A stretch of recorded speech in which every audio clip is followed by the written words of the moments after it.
Hi, I'm Quincy with Makerspace Charlotte, and today we're going to show you how to make a compressed air rocket in under 2 minutes using only paper, tape, scissors, and launch tube.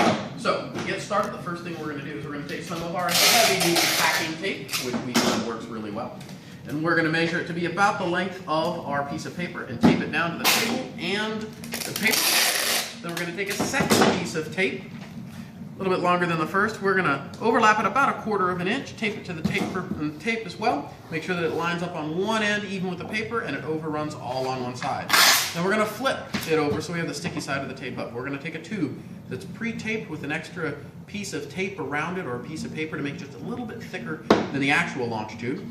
And we're going to line it up so that my tube is at this edge and it's not going to get stuck to the tape. All the extra tube should stick out this end. We're going to roll it tightly over our tape. Make sure that we're still lined up right at the very edge. Then we're going to pull this extra tape over and down the rocket, just like that. We're going to tuck in these corners. Tuck in that corner, a little hospital fold there to get it nice and tight down, and run that tape down. This will capture the air pressure. Then the last thing we're going to do is we're going to pull off the tube. We're going to cut the back of this to get the extra tape off. We're going to make some fins. Take about 3 inches of tape, stick it to itself, make this sort of inverted T shape with about 1/2 inch or 3/4 inch of tape at the ends there that don't stick to themselves. Tape it to the rocket, make sure that doesn't come off. And we're going to do that 3 times, about 120 degrees apart.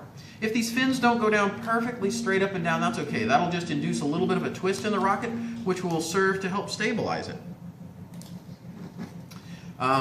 And if these fins look a little loose and floppy, that's okay. We're going to trim them up in the final stage here. So we just need to make sure that we get them on, make sure that they're going to stick and hold. Once we do that, we come back with our scissors and we cut them to about 1/2 inch or 3/4 inch in length coming out from the rocket. That gives us a nice consistent size, but this floppy end is still going to be a problem. It'll catch the wind and cause our rocket to flip. So we go from back to front, cutting towards the tube to put a nice angle on our fin. And that gives us 3 nice fins on a high pressure, high power rocket. This rocket will handle pressure about 150 pounds, go as high as you want to launch it. So again, if you want to learn more, check us out at makerspacecharlotte.com.